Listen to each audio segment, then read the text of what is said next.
শুভ সন্ধ্যা। Policy watch বাংলাদেশের নিয়মিত আয়োজন বাংলাদেশ নাও পডকাস্ট সিরিজে আপনাদেরকে আবার স্বাগত জানাচ্ছি। আমি রন্টিক চৌধুরী। আমার সাথে আজকে বরাবরের মতো আছেন আমাদের পলিসি ওয়াচ বাংলাদেশের দুইজন ফাউন্ডিং মেম্বার, অবসরপ্রাপ্ত মেজর বাংলাদেশ আর্মির সাকিব রায়হান এবং ব্যারিস্টার মুস্তাক আহমেদ, যিনি একজন চার্টার অ্যাকাউন্টেন্ট বটে। আজকের বাংলাদেশ নাওতে আমরা আলোচনা করতে চাই বাংলাদেশে বর্তমানে যে অন্তর্বর্তীকালীন সরকার দায়িত্ব নিয়েছিলেন বিপ্লব পরবর্তী সময়ে, এবং তারা 1 মাসেরও বেশি সময় পার করেছেন, এবং 1 মাস পূর্তি উপলক্ষে অন্তর্বর্তীকালীন সরকারের প্রধান উপদেষ্টা ডক্টর মাহমুদ ইউনূস জাতির উদ্দেশ্যে একটি ভাষণও দিয়েছেন। তো আজকে আমি যে প্রশ্নটা প্রথমেই করতে চাই আমাদের মোস্তাক আহমেদ ভাইকে, যে অন্তর্বর্তীকালীন সরকারের যে একটা প্রত্যাশা মানুষের, সেই প্রত্যাশাটা আসলে দেশের মানুষের কি প্রত্যাশা, বা আপনার ব্যক্তিগতভাবে আপনি আসলে এই সরকারের প্রতি আপনি কি চান, মানে তারা কি করুক দেশের জন্য, আপনার প্রত্যাশাটা কি, মানে এই সরকারের গোলটা কি হবে? ধন্যবাদ রন্টি। আসলে প্রত্যাশার ব্যাপারটা এই সরকারের কাছে আমাদের প্রত্যাশা একটু ভিন্ন। আমরা নরমালি কি দেখি, আগে যে কেয়ারটেকার সরকার আসতো, ওদের কাছে প্রত্যাশা ছিল যে ওরা একটা ভালো সুষ্ঠু একটা নির্বাচন দেবে। এটাই কিন্তু মূলত প্রত্যাশা ছিল। কিন্তু এই সরকার কিন্তু প্ল্যান করে আসে, হঠাৎ করে চলে আসছে। কেউ কি জানতো যে 5 আগস্ট নতুন সরকারের পতন ঘটবে? জানতো না। এটা একদম আনপ্ল্যান। এবং এই সরকার যে ঘটনা হলো, এটাও কোনো একটা প্রক্রিয়ার মধ্যে আসেনি, প্ল্যান করে আসেনি। ওনাদের কাছে হঠাৎ করে আমি বলবো তার দায়িত্ব পড়ে গেছে। তো আমরা যদি দেখি যে 5 আগস্টের পরবর্তী যে পরিবেশ বাংলাদেশের সৃষ্টি হয়েছিল, অরাজকতার একটা পরিবেশ সৃষ্টি হয়েছিল, ওইখানে 8 আগস্ট সরকার গঠন হয়ে আম এমন একটা এমন একটা জায়গায় ওনারা হাত দিলেন, যেখানে দেখা যায় যে ওনাদের অনেকের অভিজ্ঞতা নাই এগুলো ডিল করার। এই ডক্টর ইউনূসের যে সরকারে যারা উপদেষ্টা আছেন, ওনারা অবশ্যই অভিজ্ঞ লোক। অন্যান্য তাদের বিভিন্ন যে সেক্টর থেকে আসছেন ওই ব্যাপারে। রাষ্ট্র পরিচালনায় কিন্তু ওনাদের তেমন একটা অভিজ্ঞতা ছিল না। তো ওইখানে ওনাদেরকে অনেক ব্যাড সিচুয়েশন হ্যান্ডেল করতে হয়েছে। আর মানুষের অনেক দাবি-দাওয়া ছিল। হঠাৎ করে দেখা যায় লোকজন তাদের দাবি-দাওয়া নিয়ে আসছে বিভিন্ন জায়গা থেকে, বিভিন্ন সেক্টর থেকে। এগুলোকে সামাল দেওয়া। তারপর ৫ আগস্ট পরবর্তী যে আইন শৃঙ্খলার যে একটা ব্যর্থতা, বা আইন শৃঙ্খলার যে একটা সিস্টেমটা যে ভেঙে যাওয়া, এটাকে ডিল করা। আমরা দেখেছি অনেক জায়গায় থানাতে কোনো পুলিশ ছিল না। এখন অনেক জায়গায় থানাতে পুলিশ নেই। ট্রাফিক সমস্যা, যেখানে দেখা যায় ছাত্রছাত্রীরা ট্রাফিক কন্ট্রোল করছে।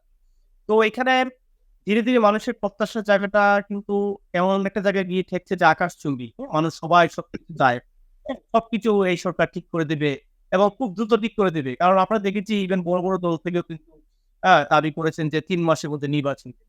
ফলে এই সরকার তো সে ৩ মাসে নির্বাচন কিভাবে দিবে? রিফর্ম করতে তো একটা সময় লাগে। মানুষের একটা দাবি ছিল যে আমরা সংস্কার চাই। আমরা যে রাষ্ট্র ব্যবস্থা, রাষ্ট্রের ইনস্টিটিউশন গুলো যেগুলো ভেঙে গিয়েছে, এগুলোকে আবার ঠিকঠাক করতে হবে। কারণ যে জিনিসটা অনেক বছরে ভেঙে গেছে, ঠিকঠাক করতে হলে একটু সময় দিতে হবে। তো আমি মনে করি যে এই সরকারের ১ মাসের উপর ওনারা এসেছেন। অনেক চ্যালেঞ্জের মোকাবিলা করতে হয়েছে। এখনো ওনারা চ্যালেঞ্জ মোকাবিলা করছেন। এবং ডক্টর ইউনূস তো স্পষ্টত বলে দিয়েছেন যে ওনারা অনেক জায়গাতে রিফর্ম করতে চান, পরিবর্তন আনতে চান। এবং আমরা দেখলাম আরো জিনিস যে গত কয়েকদিন আগে ওনারা ৬টা কমিশন করে দিয়েছেন দেশের সম্মানিত ব্যক্তিদের নেতৃত্বে। এই কমিশনগুলো তাদের টার্মস অফ রেফারেন্স ঠিক করবে, তাদের কি কাজ এগুলো তারা সরকার থেকে বুঝে নেবে, নিয়ে টিম গঠন করে সংস্কারের কার্যক্রম পরিচালনা করবে। যেটা আমরা এর আগেও বলে আসছিলাম যে এই সরকারকে ২ টা টিম করতে হবে। একটা টিম দৈনন্দিন সরকার পরিচালনা করবে, আরেকটা টিম এই সংস্কার কার্যক্রমগুলো হাতে নিবে। তো ইটস এ গুড স্টার্ট। ১ মাসে তো এর থেকে বেশি কিছু আশা করতে পারি না। তবে এখনো আমি মনে করি যে আমাদের যারা আমরা ঢাকায় থাকি, আমরা দেখেছি যে ট্রাফিক অবস্থা খুব খারাপ। প্রতিদিন জ্যাম লেগে থাকে বিভিন্ন রাস্তায়। এটা একটা ইমিডিয়েট একটা সলিউশন দরকার। আম আমাদেরকে নরমালাইজ সিচুয়েশন কে আনতে হবে। আর আমরা আগামীতে দেখবো কয়েকদিন পরে হয়তো যে বিভিন্ন সংস্কার কমিশন গুলো হয়েছে, তাদের কি কাজ করবে। তবে একটা একটা কমিশন আমি মনে করি যে দেওয়া উচিত ছিল, এখনো দেওয়া হয়নি। এটা হলো শিক্ষা সংস্কার কমিশন। আমাদের শিক্ষা ব্যবস্থার অবস্থা খুবই খারাপ। এটাকে আবার আগের জায়গায় নিয়ে আসতে অনেক সময় লাগবে। কিন্তু এবং এটা কাজের ব্যাপ্তিটা অনেক বড়। আমি মনে করি একটা শিক্ষা কমিশন সরকারের উচিত সামনে এগিয়ে আসা। But overall I am happy. আমি বলব যে সরকারের ভালো কাজ হয়েছে। এখানে ওনারা ওনাদের কিছু চ্যালেঞ্জ আছে, যেমন ওনারা তো মূলত আমলাতন্ত্র দিয়ে দেশ চালান। আমাদের দেশে কিন্তু প্রাইভেট সেক্টর ইনভলভমেন্ট খুবই কম, বা বিশেষজ্ঞদের ইনভলভমেন্ট খুবই কম সরকার চালানোর ক্ষেত্রে। তো যেহেতু এই আমলাতন্ত্রে যারা আছেন ওরা অনেক দলীয় লোকজন, দলীয় পলিটিক্যাল লোকজন এখনো আছেন। ওনাদেরকে তো একবারে সঙ্গে বিদায় করে দেওয়া যাবে না, আবার সবাইকে দিয়ে কাজও হবে না। তো এটা একটা চ্যালেঞ্জ এই সরকারের, যে ইমিডিয়েটলি কিভাবে আমলাতন্ত্রকে আরো efficiently কাজ করানো যায়, যাতে এই সংস্কার কার্যক্রমগুলো বাস্তবায়ন করা যায়। ধন্যবাদ মুস্তাক ভাই। Chief adviser doctor Mohammad Yunus খুব বেশ খোলামেলা ভাবে আলাপ করছিলেন, যেটা ডিডব্লিউর সাথে মনে হয় যে আমলা ডিডব্লিউ অথবা ওনার ভাষণে নাকি ডিডব্লিউতে যে আমলাতন্ত্রের যে সমস্যা এখন, যে দলীয় অনেক মানুষ ছিলেন বা দলের সুবিধা নিয়েছেন তাদেরকে বাদ দেওয়ার পরেও যাদেরকে নিয়োগ দেওয়া হয়েছে, যেমন অনেক ডিসি কে নিয়োগ দেওয়ার পরেও বাদ দিতে হয়েছে আবারও 8 জনকে, কারণ অনেকে এসে কমপ্লেন করে যে তার অতীতে এরকম একটা জিনিস ছিল। তো বদরেশ বলছিলেন যে এভাবে আসলে খুঁজে বের করা খুব মুশকিল যারা কোনো দলের সাথে জড়িত ছিল না, যেটা বাংলাদেশের একটা ফান্ডামেন্টাল প্রবলেম আসলে। এই আলোচনার একটু পরে হয়তো আমি আসবো। আপনার কাছে একটা সম্পূর্ণ প্রশ্ন করতে চাই যে আপনার কথা থেকে যেটা আমি বুঝলাম যে এই সরকারের প্রতি আপনার বা দেশের মানুষের প্রত্যাশার দুইটা ধরন। একটা ধরন হচ্ছে যে একটা লং টার্ম গোল, যে তারা সংস্কার করবে, বা ইলেকশনটা তো একটা ফাইনাল গোল, তার পাশাপাশি সংস্কার করবে। এবং এর মাঝখানে মনে হয় আরেকটা গোল, যেটা হচ্ছে যে এখন যে দেশ চলছে শর্ট টার্মে, মানে গত 1 মাস বা আগামী 2 মাস 3 মাস, সেখানকার কিছু কাজ যেরকম আপনি ট্রাফিকের কথা বললেন, তো সেগুলো একটা ইস্যু। তো আপনার সেটা কি আপনার প্রত্যাশা পূরণ করতে পেরেছে? আপনার কথা আমি বুঝতে পারছি যে কমিশন গুলো করাতে লং টার্ম গোলের ব্যাপারে হয়তো আপনি সন্তুষ্ট, কিন্তু শর্ট টার্ম যে রাষ্ট্র চালানো, সেটাতে কি আপনি সন্তুষ্ট? কেন নয়, আসলে দেখেন, মানে এই সরকার তো যখন দায়িত্ব নিয়েছে, সে কিন্তু সবকিছু যে একটা পারফেক্ট সিস্টেম তার হ্যান্ড ওভার করে তার হাতে দিয়ে দেওয়া হয়েছে তা কিন্তু না। সে যখন দায়িত্ব নিয়েছে দেখা যাচ্ছে যে কোথাও থানাতে পুলিশ নাই, অনেক আমলারও অনেক লুকিয়ে আছেন, বিভিন্ন অপরাধে ওনারা হয়তো যুক্ত ছিলেন। আহ তো এই সরকার কিন্তু অনেক চ্যালেঞ্জের মুখোমুখি হয়েছে যখন ওরা দায়িত্ব নেয়, এখনো সেই চ্যালেঞ্জ গুলো আছে।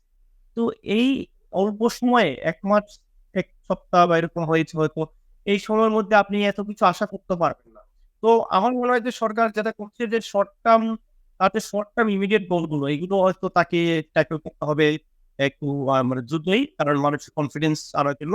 আর লং টার্ম যেগুলো আমি যে সংস্কার টাইপের যে কাজগুলো বলবো, এগুলো তো ইমিডিয়েট রেজাল্ট আপনি পাবেন না। কিন্তু আমরা যেটা দেখতে চাই যে লং টার্মের ক্ষেত্রে যে একটা রোড ম্যাপ তৈরি হয়, হ্যাঁ, যে টিমগুলো গঠন হয়েছে তারা যেন একটা রোড ম্যাপ দেন।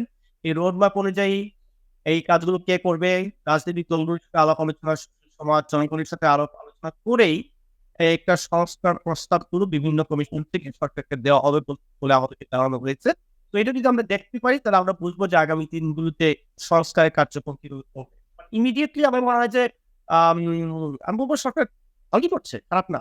এখানে কিন্তু অনেকগুলো এলিমেন্ট আছে। দেখেন, আমাদের এখানে ছাত্রদের মধ্যে কিন্তু একটা বিভিন্ন সমস্যা তৈরি হয়ে যাচ্ছে। আমরা যে বৈষম্য বিরোধী ছাত্র আন্দোলনে যারা দেখলাম, তারাও বিভিন্ন জায়গাতে জেলা সফরে যাচ্ছেন, সাংগঠনিক সফরে যাচ্ছেন, এজ ইফ তারা একটা সরকারি দল গঠন করে ফেলেছেন। আমার কথা হলো যে আপনাদের যদি রাজনীতি করার ইচ্ছা থাকে, রাজনীতিক প্ল্যাটফর্ম খুলে, ইট ইজ ওপেন কান্ট্রি নাও। এখন তো রাজনীতি করতে কোনো বাধা নাই। হ্যাঁ, সো আপনাদের রোলটা ক্লিয়ার করেন। এখানে অনেক রোল কিন্তু ক্লিয়ার না, যে আমি মনে করেন যে এখানে এই যে নাহিদ আর আসিফ যে সরকারে গিয়েছেন, ওনাদের পজিশন ক্লিয়ার না, they are not part of the government.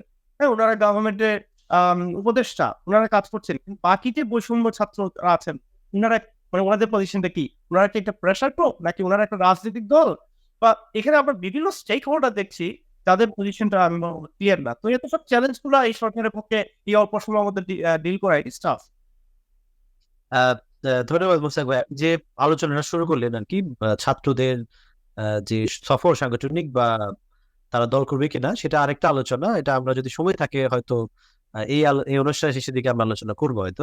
Shakib ভাইয়ের কাছে চলে যাই। সাকিব ভাই, আপনার কাছে একটা প্রশ্ন দুই ভাবে করতে চাই, মানে একটা প্রশ্নের দুইটা পার্ট, কিন্তু আপনার কাছে একসাথে হয়তো উত্তরটা আশা করবো। প্রথম অংশ হচ্ছে যে আপনি আসলে কি মনে করেন যে গত 1 মাস বা 1 মাস কয়েকদিনের, 1 মাস গত 1 মাস 10 দিন বা 40 দিনের যে সরকার চালানো, 40 দিনের কম, কারণ তারা তো 8-9 তারিখ মনে হয় সরকার হয়েছে, তাদের পারফরমেন্স কেমন? মানে দৈনন্দিন জীবনযাপন মানুষের যে বাংলাদেশে হচ্ছে, তারা সেটা নিরাপত্তা বা দেশটা চালিয়েছে ভালো কিনা, আম, সেটার মূল্যায়ন আপনি যদি একটু করেন। এবং তারপরে আপনার কাছে আমার আশা থাকবে আপনি এটা বলবেন যে কি করলে আরো ভালো হতো, কারণ সরকারের নিশ্চয়ই, যেটা মোস্তাক ভাই বললেন যে তাদের সীমাবদ্ধতা ছিল, কিছু কিছু জিনিস হয়তো তারা খুব ভালো করতে পারেনি। আপনি যদি সেটা পয়েন্ট আউট করে দেন আমাদের যে কি ভালো করতে পারেনি এবং সেটা কি করলে ভালো করতে পারতো।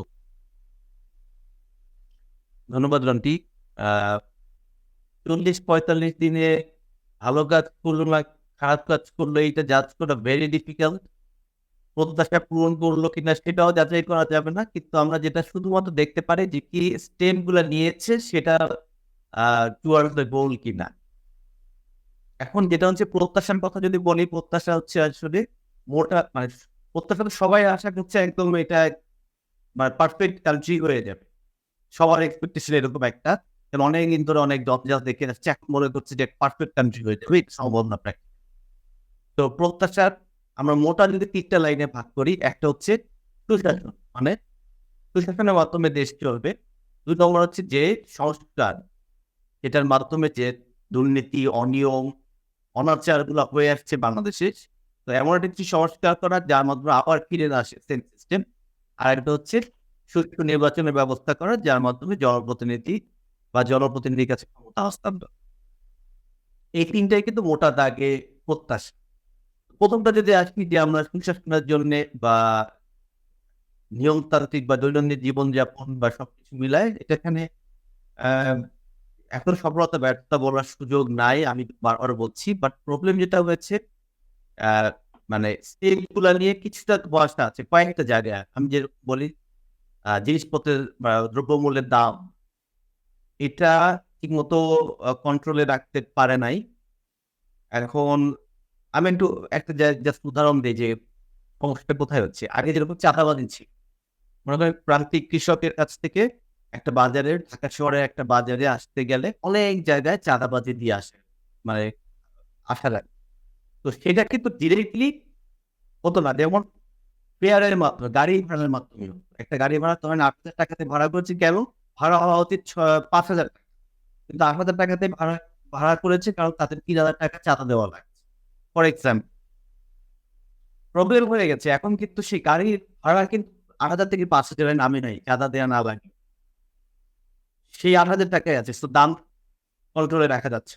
2 নম্বর হচ্ছে চাঁদাবাজি যে চলে গেছে সেটাও কিন্তু না, ভিন্ন লাভে ভিন্নভাবে ভিন্ন আগে গিয়ে চাঁদাবাজি চলছে। তো এইটা কন্ট্রোল করা যায় নাই, বা এখনো পর্যন্ত আমরা মানে কোনো দৃশ্যমান কোনো পদক্ষেপ এখনো দেখছি না যেটাতে মনে হচ্ছে যে খুব অল্প সময়ের মধ্যেই চাঁদাবাজিটা কন্ট্রোলে করা আনতে পারবে। আমি সেরকম কোনো দৃশ্যমান পদক্ষেপ এখনো দেখতে পাচ্ছি। আর আরেকটা জিনিস হচ্ছে দুর্নীতির কথা যদি আমরা বলি, এগুলো 3 মাসে এগুলো কখনো ঠিক হয় না। এটা লং টার্ম প্রজেক্ট, তার জন্য চেষ্টা করছে। যেটুকু দেখছি যে বিভিন্ন পোস্টিং থেকে শুরু করে বিভিন্ন জায়গায়, কিন্তু এখন একটা জায়গায় সরকারকে সজাগ থাকতে হবে। সবাই আমি বঞ্চিত আমি বঞ্চিত বলে ছাপিয়ে পড়ে, যার এমনকি ইনডাইরেক্টলি সুযোগও নিয়েছিল গত সরকারের আমলে, তারাও বঞ্চিত কাতারে এসে দাঁড়িয়ে সুযোগ চায়। এই জায়গা থেকেও কিন্তু সরকারকে মানে খেয়াল রাখতে হবে এই জায়গাটা, এবং আমার ধারণা এটা হচ্ছে অলরেডি। সবাই এখন বঞ্চিত বাংলাদেশ, সবাই বঞ্চিত। তো যাই হোক, যেটা বললাম যে সুশাসনের জন্য দৈনন্দিন জীবনযাপনের জন্য বা যেটা আমাদের প্রত্যাশা, সেটা কয়েকটা জায়গায় দৃশ্যমান পদক্ষেপ এখনো দেখতে পাইনি, আমি বললাম। আর ট্রাফিক সিস্টেম যেটা মোস্তাক ভাই বললেন, এগুলো তো আরো অনেক ব্যাপক ব্যাপার, একদিনে হবে না। সবচেয়ে বড় সমস্যা যেটা হয়েছে, আইন শৃঙ্খলাটা এখনো কন্ট্রোলে আসে নাই। কারণ তার প্রধান কারণ পুলিশ বাহিনী এখনো সম্পূর্ণভাবে সক্রিয় না। এখনো কেন সক্রিয় হতে পারে নাই এটা হয়তো সরকার ভালো জানবেন, ইন্টারনাল বিষয়গুলা, সেটার পদক্ষেপগুলো আমরা দ্রুত দেখতে চাচ্ছি। আর 2 নম্বর হচ্ছে প্রত্যাশার আর একটা দিক, যেটা সংস্কার জন্য আমাদের অন্তর্বর্তীকালীন সরকার প্রধান তো 6টা কমিশন গঠন করেই দিয়েছেন। তো এটা দৃশ্যমান আমরা জানি যে এই 6টা সেক্টরের কাজ চলবে। সবচেয়ে ট্রিকি মধ্যে আমার যেটা মনে হয় 2টা খুবই ট্রিকি, একটা হচ্ছে দুর্নীতি দমন কমিশন, আর একটা হচ্ছে সংবিধান সংস্কার। এই 2টা নিয়ে মেইন চ্যালেঞ্জটা আসবে আমি মনে করি পার্সোনালি। তো এটা কি হ্যাঁ নির্বাচন সংস্কার। না আমি ওইটা পাচ্ছি সংবিধান যদি ঠিক হয়ে যায় নির্বাচন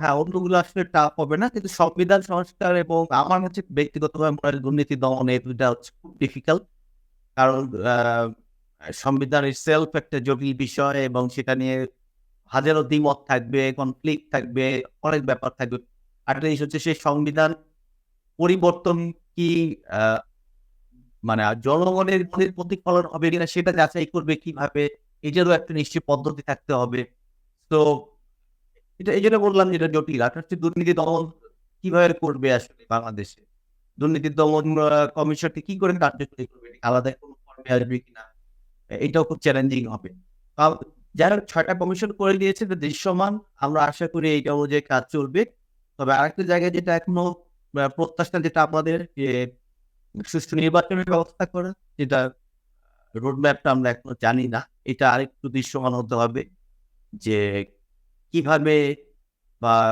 কিরকম সময়ের মধ্যে ওনারা প্ল্যান করছেন এরকম একটা সুষ্ঠু নির্বাচনের সেটাও আমাদের জানতে হবে এটাই মোটামুটি আর যদি বলেন প্রত্যাশা পূরণ করতে পেরেছি কিনা এটা এই মুহূর্তে বলা খুবই ডিফিকাল্ট 40 দিনে আসলে প্রত্যাশা পূরণ করাটা সম্ভব না বা এটা এটা আসলে তাদের প্রতি বাড়তি একটা চাপ দিতে মানে প্রয়োগ করা উচিত না আমাদের আমি একটু ক্রিটিক্যাল হয়ে আপনাদের কোয়েশ্চেন করি। এম, যেমন আমরা 5 তারিখের পরে তো অনেক জায়গায় দেখছি যে অনেক আক্রমণ বা এটা হয়তো আহ, বলা যায় যে ওকে একটা দেশের মধ্যে বিপ্লব পরবর্তী অনেক কিছু হতে পারে 1-2 দিন, বাট তারপরেও যে এখন যে গত সপ্তাহে অনেক জায়গায় হামলা টামলা হলো, মাজার হামলা বা দেয়ানবাগের জায়গায় আস্তানার মধ্যে হামলা বা বিচ্ছিন্ন কিছু ঘটনা ঘটনা যেমন ওই দিন দেখলাম কক্সবাজারে আরেক মহিলা উদ্ঘোষ করাচ্ছে মানুষজন, এই যে একটা মব কালচার, সেটা আটকাতে সরকার এত দেরি করছে কেন? যেমন মাজারের হামলার বিষয়ে সরকার আপনার আহ, অনেক পরে, রীতিমতো 3-4 দিন পরে সরকার অ্যাকশনে গেছে এবং কক্সবাজারে একটা মহিলাকে কান ধরে উদ্ঘোষ করানোর ঘটনায় আহ, খুব অনেক পরে, আপনার 2 দিন পরে প্রেসার যাওয়ার পরে জনগণের কাছ থেকে তখন তাকে অ্যারেস্ট করা হয়েছে মানুষকে। এবং আরো একটা ঘটনা যদি আমি বলতে চাই যে যে একটা ছেলে মারা হলো এই আপনার ইয়েতে খুলনাতে, আহ, এই ছেলেকে মারার পরে যারা মারছে তারা রীতিমতো ফেসবুকে তার রক্ত মাখা টি শার্ট সহ উল্লাস করছে, কিন্তু এদের বিরুদ্ধেও খুব দ্রুত অ্যাকশনে যাওয়া হয়নি। তো সেটা কেন, মানে সরকারের এই সমস্যাটা কেন, মানে তারা কি কনফিউজ যে এই সমস্তের বিরুদ্ধে তারা দাঁড়াবে কিনা, নাকি তাদের কোনো ওই যে যেটা আপনি বললেন যে পুলিশ নাই বা এই ধরনের একটা কমিউনিকেশন গ্যাপ থাকে যেটা তাদের কাছে খবর পেয়ে যেতে দেরি হয়, বা তারা খুব কম সংখ্যক উপদেষ্টা, কি বিষয়টা কি, মানে এটা কি মনে হয় আপনার, এগুলো মানে কেন দেরি হয় সিদ্ধান্ত নিতে? সিদ্ধান্ত নিতে দেরি না আপনার না হচ্ছে যেহেতু আইন শৃঙ্খলা বাহিনী পুরোপুরি সক্রিয় না এই জন্য এই সুযোগটা কিছু শ্রেণীর লোক নিচ্ছে আমি কিন্তু এর আগে একটা আলোচনা বলেছিলাম এই সুস্পষ্ট ভাবে বলতে হবে যে এই দুর্বল মুহূর্তে যারা সুযোগ নেবে তাদের বিরুদ্ধে কঠোর শাস্তি ব্যবস্থা করা হবে এই স্টেটমেন্টটা না আসা পর্যন্ত অনেকে এখন মনে করছে যে আমি যা ইচ্ছা তাই করে পার পেয়ে যাই। আর মব জাস্টিস বা জঙ্গল জাস্টিস এটা এটা তো কখনোই সমর্থনযোগ্য না আমরা এর আগেও বলেছি এটা যতদিন ধরে চলতে থাকবে ততদিন ধরে আসলে অনিয়ম বা সুশাসন আসবে না আরেকটা জিনিস হচ্ছে আল্লাহ করা বিভিন্ন জায়গায় সেটা মাজার হোক মন্দির হোক মসজিদ হোক বা যেটাই হোক এটা তো মূলত হয় হচ্ছে এক ধরনের আহ অসহিষ্ণুতা থেকে ভিন্ন মতের প্রতি অসহিষ্ণুতা থেকে নিজের মতামতকে 100% রাইট মনে করে অন্যের উপর চাপিয়ে দেওয়ার কোন মানসিকতা থেকে এই জিনিসগুলো তো প্রথমে আমি যেটা মনে করি প্রত্যেককে আমাদের বুঝতে হবে যে আমাদের সবারই একটা নিজস্ব মতামত আছে মতাদর্শ আছে এটা ধর্মীয় হোক রাজনৈতিক হোক সামাজিক হোক আদর্শগত আমরা যেটা করতে পারি আমি আমার মতাদর্শকে প্রিচ করতে পারি আরেকজনের কাছে বলতে পারি আরেকজনের কাছে উপস্থাপন করতে পারি কিন্তু আমি কোনোভাবেই আমার মতাদর্শকে আরেকজনকে বাধ্য করতে পারি না এটা যখন আমি করতে যাব তখন আমার অনিয়মের আশ্রয় নিতে হবে তো যে কোনো ধরনের হামলা বা যে কোনো কিছু আদর্শিক যে বিষয়গুলা এগুলা নিজেকে সংশোধন করতে হবে আইনগত ব্যবস্থা তাদের বিরুদ্ধে নিতে হবে একটা সেন্টার নিজেকে সংশোধন করতে হবে যে আমার আদর্শই 100% রাইট এটাও ঠিক না যে যেরকম দ্য সেম টাইম আমার আদর্শ যদি 100% রাইটও হয়, আমার কোনো রাইট নাই সেই আদর্শকে আরেকজনের মানতে পারত। তো এটা দ্বৈতভাবে আগাতে হবে। সরকারকেও ভূমিকা নিতে হবে, প্রশাসনকে ভূমিকা নিতে হবে। এট দ্য সেম টাইম আমাদের ব্যক্তিগতভাবে সচেতন। ব্যক্তিগতভাবে তো আসলে মানুষ সচেতন, যারা তারা সচেতন। আর যারা মত অন্যের উপরে চাপিয়ে দিতে চায়, তারা তো আর ভালো হবে, বা তারা খুব ভালো করে বলবে যে আমার মত আমার কাছে, তোমার মত তোমার কাছে। এটা আশা করাটা একটু একটু কঠিন। মানে এটা এদেরকে আসলে শাসনের মধ্যে রাখতে হবে। তো আমি মোসাম ভাইয়ের কাছে একটা সেম প্রশ্ন করতে চাই। এই যে যেটা সাকিব ভাই বলবো যে সরকার যদি এরকম কঠিন ডিসিশন দেয় যে যে কোনো ধরনের মব জাস্টিস এর বিরুদ্ধে আমরা দাঁড়াবো, কারণ এখন যারা এরকম মব জাস্টিস করতেছে, ধরেন মাজার হামলা বা মহিলাদের উঠবস করানো বা এই ধরনের যারা করছে, তারা কিন্তু খুব প্রাউড। তারা সোশ্যাল মিডিয়াতে ওপেন তাদের ছবি টবি সব গর্বের সাথে বলে যে আমি এটা করছি, আমি মারাত্মক মানে ভালো কাজ করছি। তো very easy to catch them. তো এবং সরকার ঘোষণা দিলে কাজও হয়, যে মাজারের বিরুদ্ধে ভাঙা যাবে না। এই ঘোষণা দেওয়ার পরে কিন্তু বড় কোনো অনেকে আশঙ্কা করছিল যে বড় একটা হামলা হতে পারে, হয় না। তো সেই ক্ষেত্রে সরকার এই ঘোষণা দিতে এত এত কুণ্ঠিত কেন? মানে কি কারণে আপনার কাছে মনে হয় মুস্তাফা ভাই? এটা বলার আগে আমি আরেকটা জিনিস বলে দিই। আপনাদের মনে আছে কিনা জানি না যে ওবায়দুল কাদের সাহেব এবং আওয়ামী লীগের অনেক বড় বড় নেতা বলছিলেন যে আওয়ামী লীগ যদি কখনো ক্ষমতা থেকে নামে লক্ষ লক্ষ লোক মেরে ফেলবে বা মারা যাবে। আমরা কিন্তু ৫ আগস্টের পরে হ্যাঁ, পিছনে অনেকগুলো ঘটনা হয়েছে। যেহেতু পুলিশ অনেক জায়গায় ছিল না, আম আমলারা অনেক সময় প্রশাসনে সক্রিয় ছিলেন না। কিন্তু আমরা কিন্তু ওই ব্যাপক হারে যেটা লোকজন আশা করছিলেন যে সহিংসতা হবে, আম অনেক জায়গাতে আক্রমণ হবে, অনেককে আক্রমণ করা হবে, মেরে ফেলা হবে। আমরা ওইভাবে কিন্তু দেখিনি। হ্যাঁ, এটা শোনেন ১৭ কোটি দেশ মানুষের দেশ। এখানে অনেকগুলো ঘটনা ঘটেছে যেগুলো আমরা অবশ্যই আশা করিনি। কিন্তু এটাও তো আমরা আশা করতে পারি না যে একটা সরকার হঠাৎ করে এসে সিস্টেমটাকে সে না জেনে, না শুনে, না বুঝেই সে একদম পারফেক্টলি চালাবে, এটা তো আমরা আশা করতে পারি না। তারপর আমি বলব এই সরকার অনেকটা একটা ডুয়াল অ্যাপ্রোচ নিয়েছে। হ্যাঁ? যখন অনেক জায়গায় দরকার তারা স্টেপ নিয়েছে, যদিও একটু দেরি করে গেছে।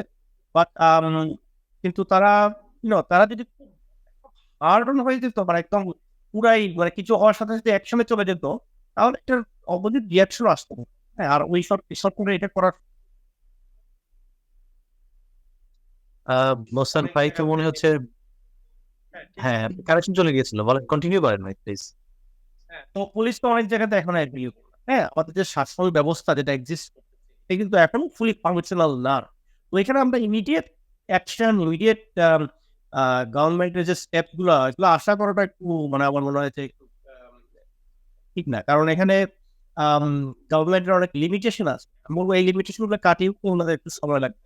তো তারপরে আমি বলব যে আলহামদুলিল্লাহ দেশের যে পরিস্থিতি পাথর পড়ে এখন পর্যন্ত যা আছে ওভারঅল যদি আপনি চিন্তা করেন, সার্বিকভাবে চিন্তা করেন আমি বলব যে অনেক ভালো অবস্থা। ওকে, আপনি বলছিলেন ওবায়দুল কাদেরের কথা, যে উনি বলেছিলেন আওয়ামী লীগের পতন হলে অনেক মানুষ মারা যাবে, যেটা হয়নি আপনি বলছেন। আহ, সত্যিকার অর্থে গত এক সপ্তাহে যদি আমরা দেখি, তাহলে যারা মারা যাচ্ছে কয়েকজন বিচ্ছিন্ন ঘটনায়, তারা আসলে বিএনপির লোকজন মারা যাচ্ছে। আজকেও একজন মারা গেছে বিএনপির লোক, আপনার মসজিদে আক্রমণের মাধ্যমে।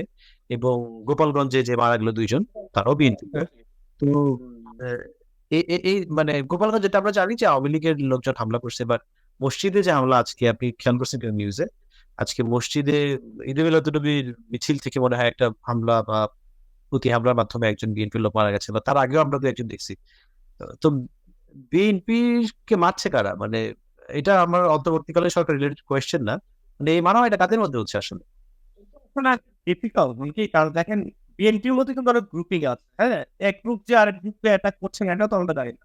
হ্যাঁ? ওখানে যে জেলা পর্যায়ে বা উপজেলা পর্যায়ে কিন্তু অনেক কলহ বা অন্তর্দ্বন্দ্ব আছে দলের মধ্যেই। কিন্তু একটা জিনিস আমার কাছে একটু ভালোই লেগেছে যে বিএনপির যে কেন্দ্রীয় নেতৃবৃন্দ, উনারা কিন্তু বিভিন্ন জায়গাতে তাদের যে নেতৃবৃন্দ বা নেতাকর্মীর বিরুদ্ধে কিন্তু অ্যাকশন নিয়েছেন।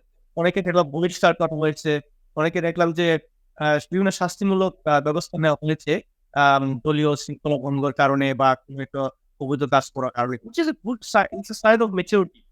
বিশেষ করে আমাদের কেন্দ্রীয় নেতৃবৃন্দের কাছ থেকে। So hopefully it will continue যদি আগামীতেও ওনারা একটু কন্ট্রোল করে রাখেন। কারণ হয় কি যে গ্রাসরুট লেভেলে নেতা কর্মীদেরকে কন্ট্রোল করা কিন্তু একটু ডিফিকাল্ট, কারণ সবাই এখানে লোকাল ইন্টারেস্ট এগুলো অনেক ড্রাইভ করে তাদের যে অ্যাকশনের ক্ষেত্রে। হ্যাঁ, তাদের কোনো একটা কাজ করেন, তাহলে ওখানে লোকাল কোনো স্বার্থ সংশ্লিষ্ট করে ব্যবসা আছে, এটা না আমার নিজেদের মধ্যে হয়, যেটা আমরা দেখেছি অনেক জায়গাতে।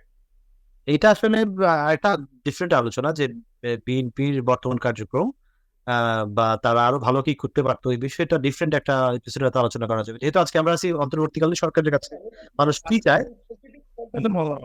হ্যাঁ না, আমিও তো কোয়েশ্চেন করার কারণে আপনি বলছেন আসলে সত্যিকার অর্থে। তো কমিশন গুলো নিয়ে আমরা আলোচনায় চলে যাই যে প্রথমে আমি খুব কিউরিয়াস একটা বিষয় জানতে আপনাদের কাছে। আমি সাকিব ভাইয়ের কাছে প্রথমে জানার চেষ্টা করি যে ডক্টর মোহাম্মদ ইউনূস এর 1 মাস পরে জাতির উদ্দেশ্যে যে ভাষণ তিনি দিয়েছেন কয়েকদিন আগে, আপনার ভাষণটির বিষয়ে আপনার কি মূল্যায়নটা কি, মানে কেমন হয়েছে ভাষণ এটা? আমি দুইজনের কাছে আপনার সাকিব ভাই। মানে খুব সংক্ষেপে যদি বলি, ওনার ভাষণে যথেষ্ট দিক নির্দেশনা ছিল। এর আগেরগুলো ছিল বেসিক্যালি একটু আবেগের জায়গা থেকে, আর এবারে যেটা হয়েছে সেটা দিক নির্দেশনাদের দিক। তো এবার আরো বেশি স্পেসিফিক এবং দিক নির্দেশনা ছিল। সেই হিসাবে আমি মোটামুটি সন্তুষ্ট ওনার বক্তৃতায় উনি যেটা বলেছেন, যেভাবে দিক নির্দেশনা দিয়েছেন। সো এটাই বলবো। এখন উনি যে টার্গেট গুলো সেট করেছেন বা যেভাবে আগাবেন বলে বলেছেন, সেই জায়গাগুলোয় লক্ষ্য রাখতে হবে যে সেটা ঠিকভাবে হবে কিনা। সবচেয়ে জটিলতা যে জায়গাটায় হবে সেটা হচ্ছে আমলাতান্ত্রিক জটিলতা, যেটা আমি মনে করছি এই মুহূর্তে ওনাকে ফেস করতে হবে, ওনার সরকারকে। আমলাতান্ত্রিক ক্রিমিনাল জটিলতা দেখা দিচ্ছে। আর প্রশাসন বা যেটা হচ্ছে ল এনফোর্সিং এজেন্সিজ, যার মধ্যে মেইনলি হচ্ছে পুলিশ বাহিনী যতক্ষণ না মাঠে সম্পূর্ণভাবে সক্রিয় হবে, ততক্ষণ পর্যন্ত মানে অনেক স্টেপ, আপনি আগে যে সময় আলোচনা করছিলেন যে কেন সরকার দ্রুত কোনো স্টেপ নিচ্ছে না বা সেন্সিটিভ জায়গাগুলায় কেন আরো বেশি বোল্ডলি তাদের অবস্থান জানাচ্ছে না, এর কারণ হচ্ছে এটাই যে সেন্সিটিভ জায়গাগুলো যদি বোল্ড অবস্থান যারা, তাতে যে কনফ্লিক্ট দেখা যেতে পারে সেটা সলভ করার মতো এবিলিটি মধ্যে নেই, মানে ল এনফোর্সিং এজেন্সির মাধ্যমে। So that's why. আদারওয়াইজ আপনি যেটা বললেন, আমি বক্তৃতার বিষয়ে আমার মনে হয় এবার মোটামুটি দিক নির্দেশনামূলক ছিল, এবং যে 6টা কমিশনের কথা উনি বলেছেন এটার বিষয়ে আমি যথেষ্ট আগ্রহী। আর উনি কিভাবে এগিয়ে নিয়ে যাবেন এই কাজগুলোকে সেটা দেখতে আমরা আচ্ছা মোশতাক ভাই, আপনার কাছে সেম কোয়েশ্চেন যে ভাষণটা সাকিব ভাই যেটা মূল্যায়ন করলেন ভাষণের, একই মূল্যায়ন আপনার কাছ থেকে চাচ্ছি, কারণ দুইজনের ডিফারেন্ট মত হতে পারে। আমি চাচ্ছি আর কি যে সাধারণ মানুষ কি ভাবলো সেটার একটা এক্সাম্পল নিতে। তো দুইজনের মন্তব্য দুই রকম নিলে হয়তো বুঝতে পারবো যে আসলে ওভারঅল কিরকম একটা ভাষণটা ছিল। আপনার কাছে কি মনে হয় যে উনি কি প্রত্যাশার মতো ভাষণ দিতে পেরেছেন, বা সবকিছু প্রথমে আমি আমার আমার আমার ভিউটি বলি। আমি এই ভাষণটা প্রথম থেকে শেষ পর্যন্ত দেখেছি। আমার কাছে অনেক, হ্যাঁ, আমি সাকিবের সাথে একমত যে অনেকগুলো দিক নির্দেশনা ছিল, অনেক ক্লারিটি ছিল। আম মানে মোটামুটি সবগুলো বিষয়ই চলে আসছে ওখানে। আম এখানে টু বি অনেস্ট, এখানে অনেকে ডিটেইল আশা করেছিলেন যে কখন ইলেকশন দিবেন, কখন সংস্কার ডেলিভার করবেন।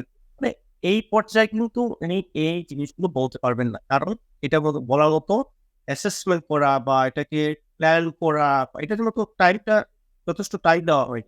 তো আমি এজন্য এর আগেও একদিন বলেছিলাম যে ৩ মাস, মোটামুটি ৩ মাস সময় দেওয়ার পর আমরা যদি একটা রোড ম্যাপ দেখতে পাই, আমরা দেখেন আল্টিমেটলি কিন্তু এই সরকারকে কিন্তু আমরা জনগণ আমার মনে হয় মোটামুটি মেনে নিয়েছে। এই সেন্স আমি অনেকের সাথে কথা বলেছি, শহরে গ্রামে বিভিন্ন জায়গায় কথা বলেছি। সবাই দেখলাম যে হ্যাঁ, সবাই বলছে ওনাদেরকে একটু সময় দেওয়া হোক। আমরা তো অনেকগুলো সরকার দেখেছি গত ৫৩ বছরে, হ্যাঁ, অনেককে সুযোগ দিয়েছি। ওনাদেরকে একটু সুযোগ দেই। ওনারা করে দেখুক না, ওনারা যদি ফেইল করে তাহলে তো অল্টারনেটিভ আরেকটা সরকার আসবে বা কেউ একজন আসবে। তো ওনাদেরকে আমরা তো ১ মাস হয়ে গেছে, এখন এত ক্রিটিক্যাল কেন হব? সেটা সাধারণ মানুষের কথা কিন্তু। তো তারা আরো একটু সময় দেওয়া হোক, এবং এই সময়টা আমি মনে করি জাস্টিফাইড। কারণ এই সময়টা কি লাগবেই। এবং এই সরকারের কিন্তু কাজ শুধু নির্বাচন দেওয়া না। আমরা যদি দেখি এই সরকারের কাছে মানুষের এক্সপেকটেশনটা কি?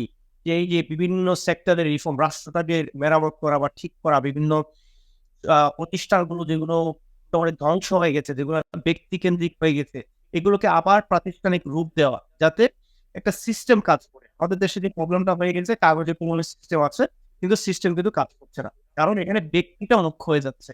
একটা অফিসে যিনি প্রধান কর্তা থাকেন, উনার সিটে যে বসে, ওই সিটে যে বসে উনি সবকিছু নীতি নির্ধারণ হয়ে যান, সিস্টেম না। আমাদেরকে ওই সিস্টেমে ব্যাক করতে হবে যে পিপুল কাম এন্ড গো, মানে মানুষ আসবে যাবে, কোনো সমস্যা নেই, কিন্তু সিস্টেম যেন কাজ করে।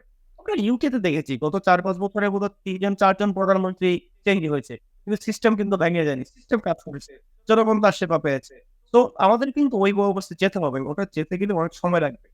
এবং কিভাবে যাবো, কোন সময় লাগবে প্ল্যান করতে আমার মনে হয় আরো এটলিস্ট 2 থেকে 3 মাস সময় আমাদেরকে দেওয়া উচিত।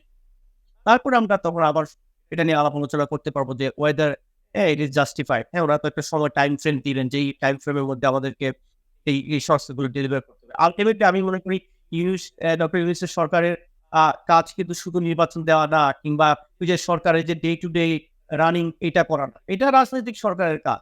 রাজনৈতিক সরকারকে যারা জনগণ ভোট দিয়ে নির্বাচিত করবে তারা এটা কাজ করবে।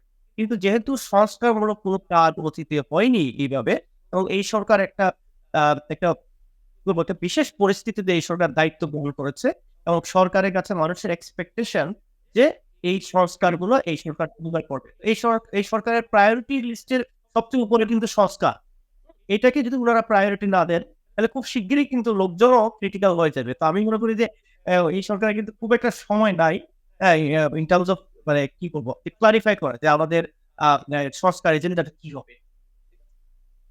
বাংলাদেশের একটা বৃহৎ রাজনৈতিক দল, মানে এখন এই মুহূর্তে অ্যাক্টিভ বৃহৎ রাজনৈতিক দল বিএনপির মতে এই সরকারের প্রধান কাজ হওয়া উচিত নির্বাচন দেয়া। আর সংস্কার করা বিষয়ে বিএনপি নিজস্ব এজেন্ডা 31 দফা আছে, যেখানে তারা খুব সুনির্দিষ্ট সংস্কার প্রস্তাব তাদের আছে, তারা সেটা রাজনৈতিক সরকার অধীনে করতে চায়। তো এই বিষয়টা নিয়ে পরে আলাপ করলেও আমি একটা কুইক কোয়েশ্চেন আপনাদের দুজনের কাছে করতে চাই। নির্বাচনটা কবে হওয়া উচিত? কবে হলে আপনার কাছে মনে হবে যে এই সরকার খুব ম্যান্ডেট, মানে যে এই সরকার যেহেতু নির্বাচিত না, সেহেতু কতদিন পরে নির্বাচনটা হওয়া উচিত, যেটা এই সরকারের বৈধতাও নিশ্চিত করবে, মানুষও খুশি থাকবে, আর রাজনৈতিক দলগুলোও খুশি থাকবে? এর মধ্যে আপনাকে একটা তথ্য জানিয়ে রাখি যে বিএনপির সম্ভবত এই সরকারকে 1.5 বছর সময় দিতে রাজি, যেটা আমরা নিউজে দেখেছি তারা আলোচনা করার পরে বলছে। তো আপনার কাছে একদম পার্সোনালি আপনার কাছে কি মনে হয় যে কতদিন এই সরকারকে দেওয়া উচিত নির্বাচনের জন্য? আমি দেখেন, প্রথমে কিন্তু বিএনপি বলেছিল 3 মাস।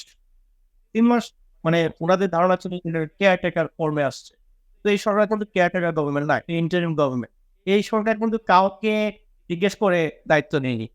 ওনাদেরকে দায়িত্ব দেওয়া হয়েছে আন্দোলন পরবর্তী পরিস্থিতিতে যারা আন্দোলন করেছেন বা আন্দোলনকে চালিত করেছেন, ওনারা কিন্তু এই সরকারকে দায়িত্ব দিয়ে। তো এখানে কে কি বললো যে শুধু নির্বাচনের জন্য ওনারা আসছেন, এটা এটা এটা ইম্পর্টেন্ট বা রেলেভেন্ট না রাইট নাও।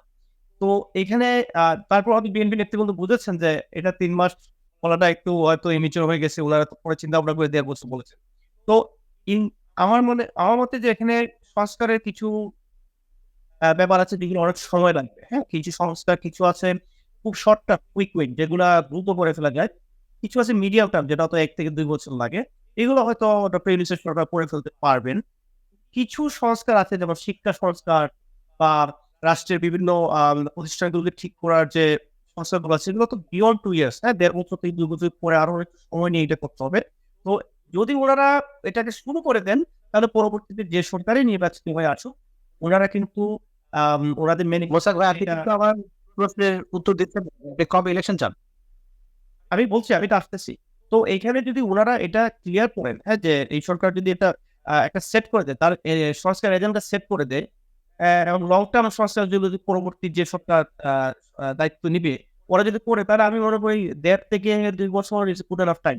কিন্তু আবার একটা জিনিস মনে রাখবেন, শুধু একটা টাইম ফ্রেম দিলে হবে না। আমরা যারা বাংলাদেশের পলিটিক্স অবজার্ভ করি বা যারা কাজ করি, এখানে একটা পার্টিকুলার পিরিয়ড আছে যখন নির্বাচন করা যায় বা করতে হয়। আপনি নির্বাচন বাংলাদেশে সাধারণত শীতকালে হয়। আপনি বর্ষা মৌসুমে নির্বাচন করতে পারবেন না। আপনি বৈশাখ মাসে নির্বাচন করতে পারবেন।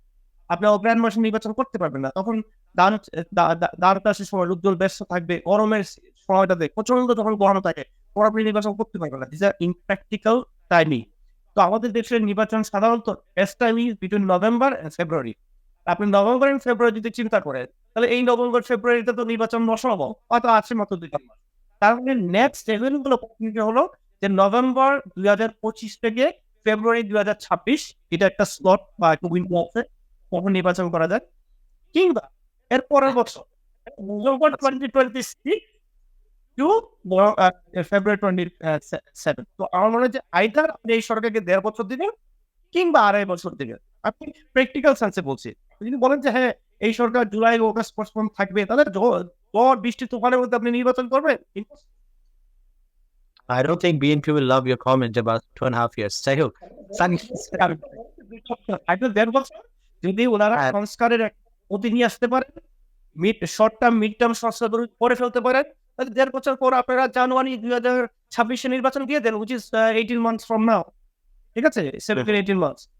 কিন্তু যদি দেখা যায় বছর খানেক পরেও দেখা যায় যে কোন একটা আসছে, তখন তো রাজনৈতিক দলের সাথে বসতে হবে, ওনাদেরকে একটা কনসেনসাস আসতে হবে যে রাজনৈতিক দলগুলো এবং এই সরকার বসে ঠিক করতে হবে when is the best time to do election।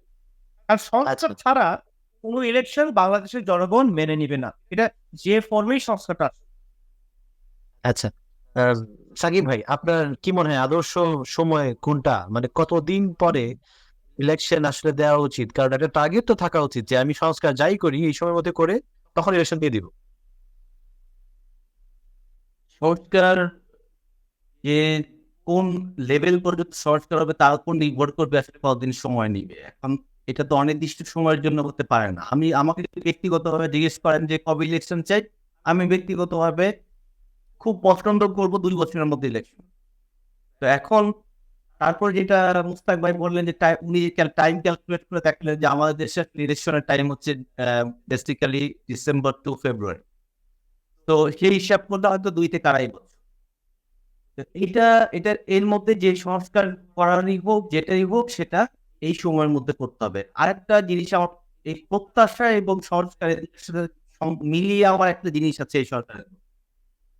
আমি জানি না, যেটা মনে হয় যে একটা নতুন রাজনৈতিক দল প্রতিষ্ঠিত হতে যাচ্ছে বা প্রতিষ্ঠা পেতে যাচ্ছে। তো সেই রাজনৈতিক দলকে প্রতিষ্ঠিত হতে যেতে যত সময় দেওয়া লাগে সেই সময়ের জন্য কি সরকার সময় নিবে, নাকি আসলে সংস্কারের জন্য সময়? আমি আশা করবো সেটা নিশ্চয়ই সরকার করবে না, যে একটা নতুন রাজনৈতিক দল প্রতিষ্ঠিত করার মতো সময় নেওয়া বা তাদেরকে প্রতিষ্ঠিত করার জন্য যতদিন দরকার ততদিন থাকা নিশ্চয়ই এটা হবে না। আর 2 নম্বর হচ্ছে, যদি আর রাজনৈতিক দল হয়, এটা কি সরকারের পৃষ্ঠপোষকতায় হবে কিনা, বা তাদের কোনো বনি সরকারের ভিতরে থাকবে কিনা।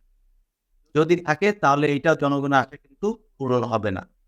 যদি রাজনৈতিকভাবে কেউ নতুন করে রাজনৈতিক দল করতে চায়, তাহলে অবশ্যই তাদেরকে ভিন্নভাবে, ভিন্ন আঙ্গিকে এবং সরকারের মধ্যে না থেকে প্রভাব বিস্তার না করে তাদেরকে রাজনৈতিক দল করতে হবে। তো ওই যে প্রত্যাশার মধ্যে কিন্তু এটাও এসে গেল। সময় আমি বলে দিলাম 2 বছরের মধ্যে আমি পছন্দ করবো যে ইলেকশন হতে, কারণ নন ইলেক্টেড গভর্নমেন্ট বেশি দিন থাকাটা দেশের জন্য কখনো ভালো হয় না। এটা আমার পার্সোনাল ভিউ। আমার মনে হয় একটু যদি ইজত করা উচিত, আলাপ করা উচিত পরে কোন বিষয়ে নতুন রাজনৈতিক দল গঠন নিয়ে যে বিভিন্ন প্রক্রিয়া এটা আলাদা করা উচিত। তাও যদি ছোট্ট একদম 30 সেকেন্ডে আমি জিজ্ঞেস করি, মানে আপনার উত্তরটা দিবেন 30 সেকেন্ডে, আমি প্রশ্নটা করবো বড়। সেটা হচ্ছে যে আপনাদের কি মনে হয় যে এই দেশে নতুন একটা দল প্রয়োজন? কারণ যেটা আমার সাধারণ মানুষের মধ্যে অনেকে বলে, যেহেতু বাংলাদেশের একটা বড় দল আওয়ামী লীগের আসলে এখন প্রায় অদৃশ্য 5 আগস্টের কারণে, সেক্ষেত্রে নির্বাচনটা একপেশে হয়ে যাওয়ার সম্ভাবনা। একপেশে হয়ে গেলে আবারও একটা স্বৈরাচারী সরকার হতে পারে। কারণ যেহেতু বাংলাদেশের যে কোনো রাজনৈতিক দল যতই ভালো হোক, আপনার যখন কোনো বিরোধী দল থাকে না তখন ক্যারেক্টার চেঞ্জ হয়ে যেতে বাধ্য। তো সেক্ষেত্রে নতুন একটা রাজনৈতিক দল কি খুবই প্রয়োজন? এবং এটা আগে শুনি, খুবই কি প্রয়োজন নাকি পুরোনো দল দিয়ে হবে? মুস্তাক ভাই। হ্যাঁ, নতুন দেখেন, আমাদের যে বিদ্যমান যে রাজনৈতিক দলগুলো আছে, এটা তারা একটা পরিবার দিয়ে কন্ট্রোল, কিংবা ছোট দল বড় দল বলবেন মুস্তাক ভাই, এটা নিয়ে আমরা আলাদা প্রোগ্রাম করবো। বলবো। আর ছোট যে দলগুলো আছে এগুলো ব্যক্তি কেন্দ্রিক, কোনো একটা পার্সনকে ঘিরে এই দলটা গঠিত হয়েছে, পরিচালিত হচ্ছে বছরের পর বছর ওই ব্যক্তির দ্বারাই এটা পরিচালিত। আপনি যেটা বলছেন যে নতুন দল গঠন করা উচিত না, অবশ্যই আমি একটা কেন, আমি মনে করি 2-3টা নতুন দল আসা উচিত, যারা এখনকার মানুষের আশা আকাঙ্ক্ষার প্রতিফলন ঘটাবে তাদের কাজের মধ্যে দিয়ে। কিন্তু আমি কিংস পার্টি চাচ্ছি না যে এই সরকার একটা পার্টি গঠন করে দিবে, তাকে সাপোর্ট দিবে, তাকে এক্সট্রা ফ্যাসিলিটি দিয়ে একটা পজিশনে করে দিবে। নো, কারণ এই নতুন পার্টি যেটাই হবে তাকে মানুষের কাছে যেতে হবে, গিয়ে মানুষের আস্থাটা অর্জন করতে হবে, যাতে পরবর্তী নির্বাচনে অংশগ্রহণ করে সে জিতুক বা সে সরকার গঠন করুক। কেন চাচ্ছেন না? তো ওইটা তার আচ্ছা, কেন চাচ্ছেন না? কিংস পার্টি কেন চাচ্ছেন না? মানে কিংস পার্টি যদি সরকারের সহায়তায় হয়, সমস্যা কি? হ্যাঁ, সমস্যা হলো তাদের যেহেতু মানে কি বলবো, তাদের আত্মপ্রকাশ বা তাদের প্রতিষ্ঠাতা হয় পুরো একটা স্ট্রং পাওয়ারের ব্যাকিং এ। এই পাওয়ার ব্যাকিংটা যখন থাকে না, তখন কিন্তু ওনাদের অস্তিত্ব নিয়ে টানাটানি পড়ে যায়। এটা গুড এক্সাম্পল ইজ জাতীয় পার্টি। দেখেন জাসদ সাহেব নাই, জাতীয় পার্টি অলমোস্ট বিলীন হয়ে যাচ্ছে। কিন্তু একটা দল যখন গ্রাসরুট থেকে আসে, তার মেম্বারসদের দ্বারা পরিচালিত হয়, তাদের মেম্বারসরা ফাইন্যান্স করে, মেম্বারসরা এটাকে ওন করে, তখন কিন্তু এই দলটা সাস্টেইন করে। আমি আওয়ামী লীগের যে গুড এক্সাম্পল, ৭০ বছরের পুরনো পার্টি, এখানে অনেক আওয়ামী লীগের আছে, এখন দলকে ধারণ করেন। বিএনপি কিংস ৪০ কিংস পার্টির আগে একটা বিএনপির নাম আসছে, যেহেতু আপনি জাতীয় পার্টির নাম বললেন, ব্যর্থ পার্টি যারা কিংস পার্টি, বিএনপিও তো কিংস পার্টি। তো বিএনপি তো আর দুর্বল কিংস পার্টি ছিল, but it has gone through evolution. BNP প্রথমে যখন জাগদল হয়, জাগদল থেকে বিএনপি হয়, ওই সময়টা থেকে আপনি কিংস পার্টি বলতে পারেন, কারণ এটা একটা স্টেট ব্যাকিং পেয়েছিল। কিন্তু আনটিল 91। পিপুলকে এটা মানে এনগেজ করে এটা জনগণের দল হয়ে গেছে। তা বিএনপির অনেক ল্যাকিংস আছে, ব্যর্থতা আছে, যেটা অন্য একদিন হয়তো আলাপ করা যাবে। বাট কিন্তু ট্রুলি ডেমোক্রেটিক পার্টি গড়ে তুলতেও এটাকে গ্রাসরুট বটম আপ করে করতে হবে, উপর থেকে হয় না। ওকে, তো সেই ক্ষেত্রে আহ, ছাত্ররা যে দল করার চেষ্টায় আছে বলে ধারণা, বাজারে কথাটা চালু আছে। তো তাদের তো আরো বেশি আপনার সামাজিক যোগাযোগ বর্তমানে বিদ্যমান, কারণ তারা একটা মুভমেন্টে ছিল, ছাত্র জনতা ব্যানারে বা ছাত্র। তো সেই ক্ষেত্রে তারা যদি পার্টি করে, সেক্ষেত্রে তা তো আপনারা তো বলবেন যে এটা কিংস পার্টি, বিকজ তারা ছাত্ররা পতন ঘটাইছে পূর্ববর্তী সরকারের। তো কিংস পার্টি এবং এই ছাত্রদের যদি একটা পার্টি করে, সেটাকে কিংস পার্টি কখন বলা যাবে এবং কখন বলা যাবে না, দুইটার মধ্যে পার্থক্য কি? এটা কে বলবেন? মোস্তাক ভাই বলবেন নাকি সাকিব ভাই বলবেন? সাকিব ভাই বলতে পারেন, সমস্যা নেই। না, বলেন। প্রথমত মানে একটা জিনিস আমি বলি, এটা ছাত্রদের দল যদি হয় তাহলে সেটা সাস্টেইন করবে না। হ্যাঁ, এটা প্রথমত এটা ছাত্র যদি শুধু মনে করে তাদের ব্যানার নিয়ে এসে পলিটিক্স করবে তাহলে পারবে না, টিকবে না সে।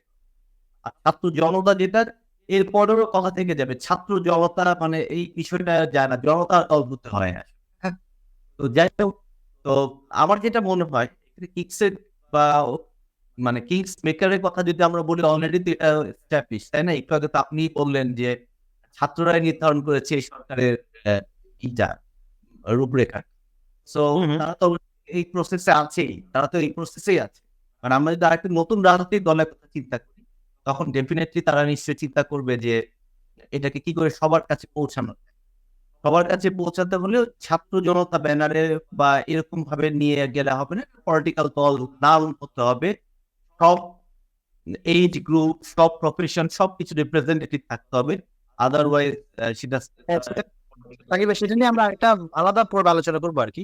আর আমি যেটা কোয়েশ্চেন করেছিলাম আপনাকে শর্টকাটে, যে কি করলে, মানে যেহেতু মোহাম্মদ ইউনূসও বলেন যে তাকে নিয়োগ করেছে ছাত্ররা, তো এখন যদি ছাত্ররা জনতা সহ বা অন্য নামে একটা দল করে, সেক্ষেত্রে তাদেরকে কিংস পার্টি বলা হবে কিনা, এবং কিংস পার্টি যদি হতে হয় সেক্ষেত্রে কি বদগুণটা থাকা লাগে বা কি সুবিধাটা নেওয়া লাগে। এবং এখন এমনটা হয়ে গেল না যে ধরেন ছাত্ররা দল করলো, তারপরে তাদের কিংস পার্টি নাম দেওয়া হলো, কিন্তু তারা সরকারের কোনো সুবিধা নিল না। মানে কি হলে তাদেরকে কিংস পার্টি বলা যাবে এবং কি করলে কিংস পার্টি বলা যাবে না? না, ছাত্র তো এটা তো একটা জনগোষ্ঠী, একটা ক্লাস অফ পিপল, এখানে কোনো পার্টিকুলার পিপল না, তাই না? তো এটা তো ব্যাপক বিষয়।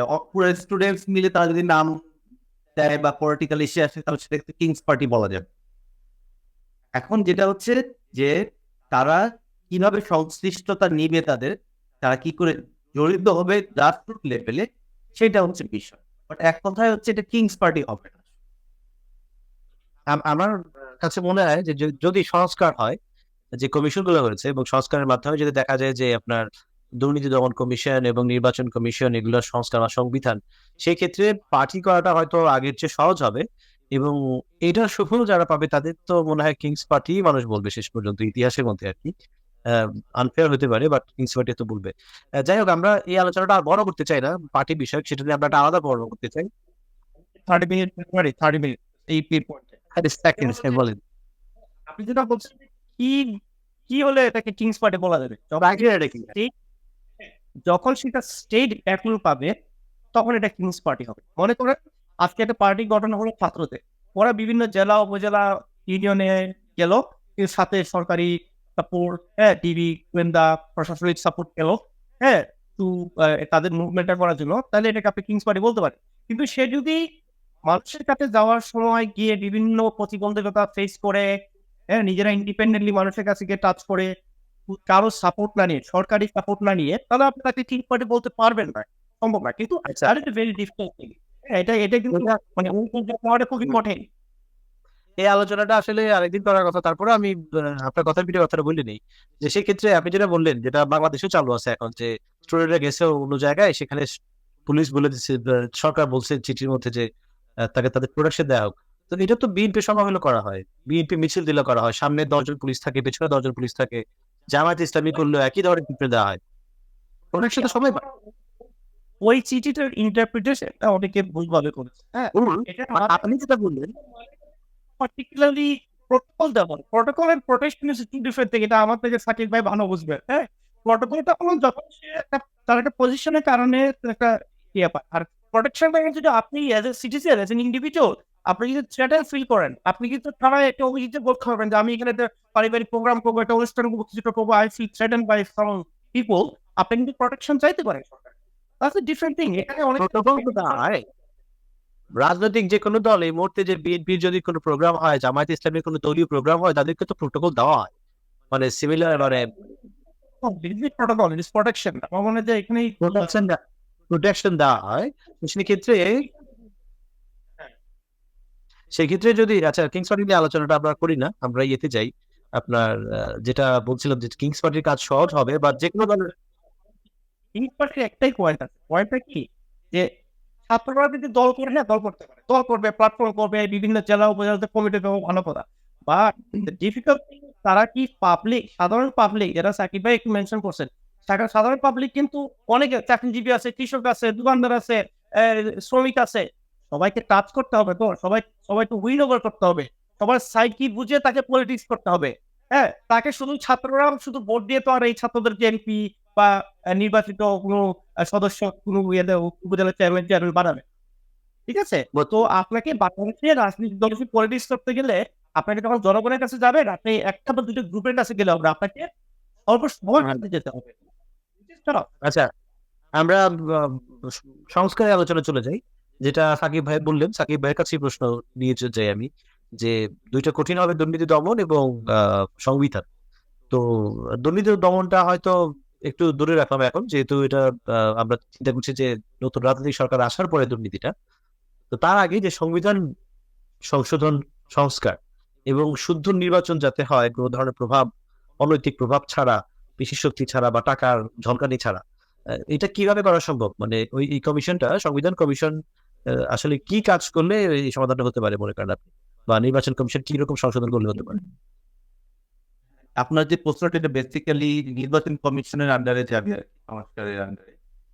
এটা সংবিধান যাবে, কারণ বর্তমানে সংবিধান অনুযায়ী যে ইলেকশনের যে ক্ষমতা, সেটার মধ্যে তো ঝামেলা আছে। তো না, ওইটা আমরা ধরে নিলাম যে ইলেকশন কমিশনকে কিভাবে পুনর্গঠিত করবে সেটা নিয়ে যদি আমরা চিন্তা করি, তখন এইটা কভার করে দিবে। তো যেটা হচ্ছে যে নির্বাচন কমিশনের, আমরা যদি যেসব দেশে, সব দেশে তো তত্ত্বাবধায়ক সরকারের মাধ্যমে ইলেকশন হয় না, তাই না? নির্বাচন কমিশন সেখানে মেইনলি শব্দ। এখন আমাদের দেশে কি আবার তত্ত্বাবধায়ক সরকারের এটা ফিরে আসবে কিনা, ফর্মটা, এটা কিন্তু এখনো আমরা ক্লিয়ার ধারণা পাচ্ছি না। যতটুকু হিন্টস পাওয়া যাচ্ছে সম্ভবত ফিরে আসবে। যদি তত্ত্বাবধায়ক সরকার আবার চলে আসে, তখন কিন্তু নির্বাচন কমিশনের ক্ষমতা খর্ব হবে, বা তাদের মানে ওয়ার্কিং ক্যাপাসিটি ডিফারেন্ট হয়ে যাবে। আর আমরা যদি ধরি না যে তত্ত্বাবধায়ক সরকারের প্ল্যান করছে না, তখন বা আবার ফিরিয়ে আনার প্ল্যান নেই, তখন কিন্তু চলে আসবে নির্বাচন কমিশনের। তো যেই ক্ষেত্রেই হোক, দুইটা যেটাই হোক না কেন, প্রথমত হচ্ছে আহ আইন এবং আইনের প্রয়োগ, এই দুইটাই তো অলাগু সংস্কারের মতো। এখন আমাদের দেশে যে ধরেন উল্লেখ করা আছে কিন্তু একটা নির্বাচনে কত টাকা সর্বোচ্চ ব্যয় করা যেতে পারে, কিন্তু আসলে কি নির্বাচন কমিশন যখন নির্বাচন হয়, ইভেন তত্ত্বাবধায়ক সরকার আমলেও তারা কি কন্ট্রোল করতে পেরেছেন যে এই টাকার মধ্যেই নির্বাচন সম্পন্ন করতে হবে? পারেননি। কেন পারেন নাই? এই কারণেই যখনই ধরতে যাবে প্রায় সবাইকেই ধরা লাগবে, সব বড় দলকেই, কারণ প্রত্যেকেই সেইটার লিমিট ক্রস করে দেয়, কারণ ইলেকশনে প্রায় অলমোস্ট বন্ধ হয়ে যাবে। তো এইটার জন্য কি করা যেতে পারে? একটা হচ্ছে যৌক্তিক কিছু দিতে পারে, যৌক্তিক টাকার পরিমাণটা, এবং দেওয়ার পরে সেটাকে মানে কঠিনভাবে সেটাকে ব্যবস্থা করে যে সেই টাকার মধ্যেই খরচটা হচ্ছে। এখন কিছু খরচ, কিছু জিনিস আছে যেটা আমাদের দেশে প্র্যাকটিস, এইগুলো বন্ধ করা কঠিন। যেমন ভোট কেনাবেচা, অনেক প্রত্যন্ত অঞ্চলে কিন্তু আমরা অনেকেই জানি যে ইলেকশনের 2-3 দিন আগে থেকে টাকার বস্তা নিয়ে মানুষ নেমে যায় ভোট কেনার জন্য। রাতে ভোট কেনা হয়। হয় দেখা যায় যে একটা নেতাকে কেনা হয় যার আন্ডারে 40-50টা ভোট আছে, সেরকম ধরনের মানুষকে কেনা হয়, কিংবা ব্যক্তিদের কাছে গিয়েও ভোট কেনা। এখন এইটা কিভাবে বন্ধ করবে যদি বলেন? খুবই ডিফিকাল্ট। যদি জনগণের সচেতনতা না আসে যে টাকার বিনিময়ে ভোট দিব না, এই সচেতনতা না আসা পর্যন্ত এই জিনিসটা বন্ধ করা কঠিন হয়ে যায়। আর 2 নম্বর হচ্ছে যদি ধরা পড়ে, কঠিন সাথে তার প্রার্থিতা বাতিল করে দেওয়া সহ বিভিন্ন কঠিন শাস্তি যদি দেওয়া যায়, তাহলে আমাদের 2-একটা এক্সাম্পল হওয়ার পরেও ওরা এটা বন্ধ।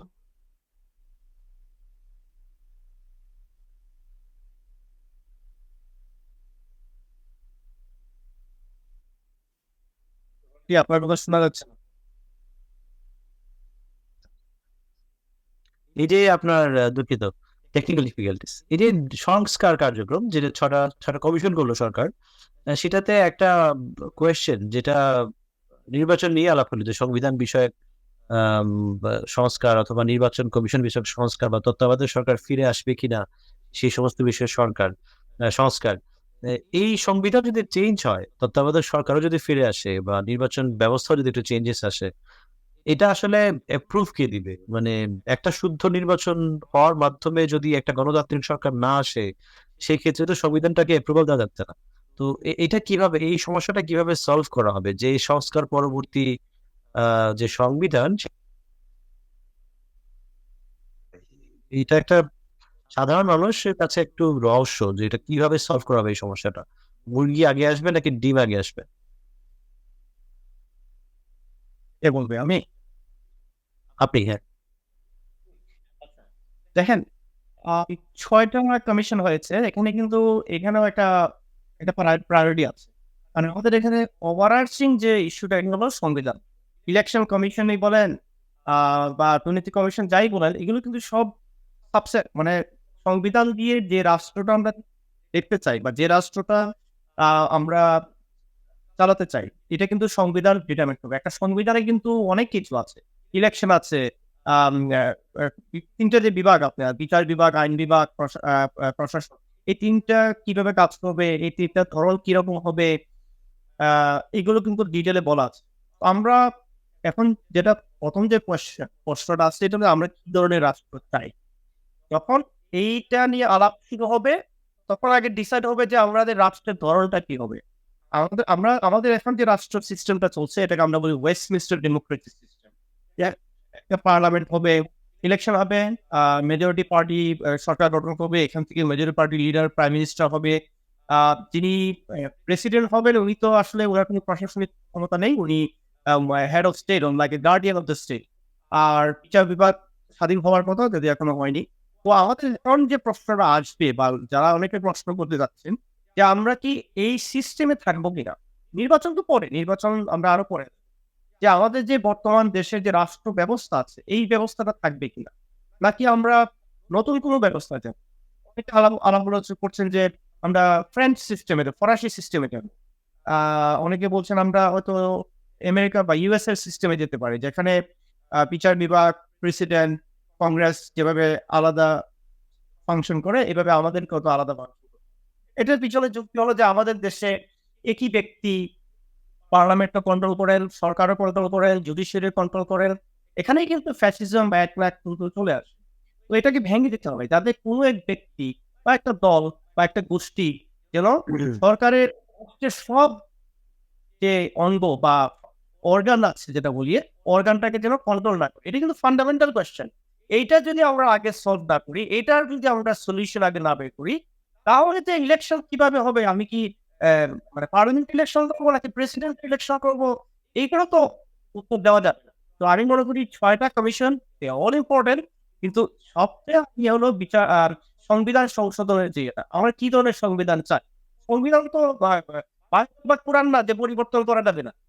সংবিধান জনগণের জন্য, জনগণ সংবিধানের জন্য না। তাহলে আমাদের সংবিধানটা, যেটা আমরা 72-এ যে সংবিধান পেয়েছিলাম, ওই সংবিধান অনেকবার কাটাকুটি করা হয়েছে কোনো একটা দলের বা একটা সরকারের সাথে। এখন আমাদেরকে যেটা অ্যাসেস করতে হবে, যেটা আমি মনে করি যে আমাদের যারা সংবিধান সংশোধন কমিশনে যারা দায়িত্বে থাকবেন, ওনারা যাচাই বাছাই করে দেখবেন যে আমাদের বর্তমান সংবিধানটা আমাদের রাষ্ট্রের জনগণের চাহিদা কতটুকু মেটাতে পারছে। তারপরে ওনারা বিভিন্ন জায়গা থেকে ইনপুট নেবেন যে এটা সংবিধান সংশোধন করা দরকার। আমরা যদি এখন সিদ্ধান্ত নিই যেটা আমরা এই পার্লামেন্টারি সিস্টেমে থাকবো না, আমরা প্রেসিডেন্সিয়াল সিস্টেমে চলে যাবো, তাহলে আমাদের প্রেসিডেন্ট ইলেকশন করতে হবে, যেটা ইলেকশন কমিশন করবে। ফ্রান্সে যেটা হয়, আমরা দেখি যে parliamentary system, president system, president system যেটা আছে, এখানে পার্লামেন্টারি ইলেকশন হয় আর প্রেসিডেন্ট ইলেকশন হয়। এটা কি একই দিনে হবে নাকি আলাদা সময় হবে, এইগুলো আসবে। কিন্তু আগে সিদ্ধান্ত নিতে হবে কি চাই, আমার যে ফ্রেমওয়ার্কটা, আমার যে স্কেলেটনটা, এটা কি হবে। এটা যদি ঠিক হয়ে যায়, তখন আমি নির্বাচন কিভাবে করবো ওই আলোচনায় আমরা আসবো, কেয়ারটেকার করবো কিনা ওই আলোচনাগুলো আসবে। তো সংবিধান সংশোধন কমিশনের কাজটা খুবই ক্রিটিক্যাল, এবং ওনারা যেটা বলছেন যে ওনারা 3 মাস, আগামী 3 মাস কাজ করবেন, সবার সাথে কাজ করবেন, কাজ করে তারপর আপনার তারা সিভিল সমাজ, জনগণ, বিভিন্ন রাজনৈতিক দলের সাথে আলাপ আলোচনা করবেন এই প্রপোজ, যারা যেটা প্রপোজ করবেন এই প্রপোজাল নিয়ে। এই প্রপোজাল আবার সংশোধিত হবে, হয় একটা সময় হয়তো এটা রেফারেন্ডামের মধ্যে নিয়ে যাওয়া যেতে হতে পারে, কিংবা যদি পরবর্তী একটা নির্বাচন হয় এই সরকারের আন্ডারে, পরে পরবর্তী যে সরকার গঠন করবে তারা এটাকে আইনি বৈধতা দিবে। ঠিক আছে? তো আমার মনে হয় যে এই প্রশ্নটা হলো নাম্বার 1, মানে কি ধরনের রাষ্ট্র ব্যবস্থা চাই, then something rest of them come. Referendum প্রসঙ্গে আসি।